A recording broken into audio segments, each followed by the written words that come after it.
د کونړ مرورې ولسوالۍ د دړیدم او لاهور ډاګ نږدې 470 کورنۍ د پاکو اوبو برخمنې شوې. د دغه دوه بېلابېلو سیمو اوسیدونکو تر دې وړاندې پاکو او صحي اوبو ته لاسرسی نه درلود. د کلو بیا رغونې او پراختیا ریاست او د اسلامي هوساینې مؤسسې مسؤلین ډاډ ورکوي چې ورته شبکې به په نورو سیمو کې هم پیل کړي.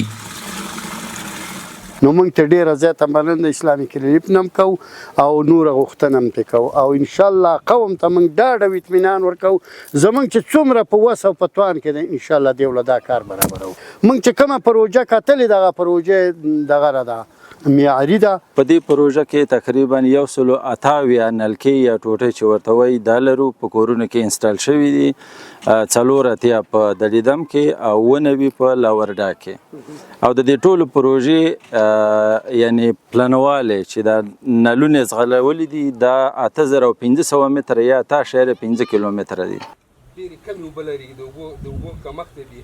بل پلو د منورې ولسوالۍ اوسیدونکي خوښ دي چې د سرخلاصو او ناپاکه اوبو له څښلو خلاص شو او په کور دننه د پاکو او صحي اوبو څښتنان شول.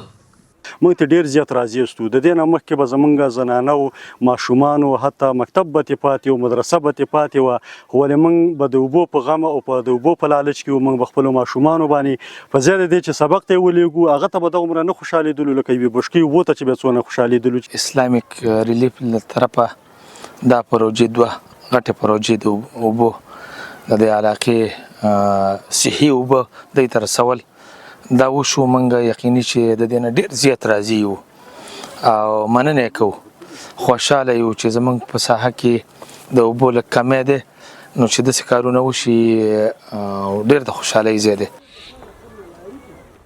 د یادولو وړ ده په کونړ کې لا هم په ډېرو سیمو کې خلک پاکو او صحي اوبو ته لاسرسی نه لري.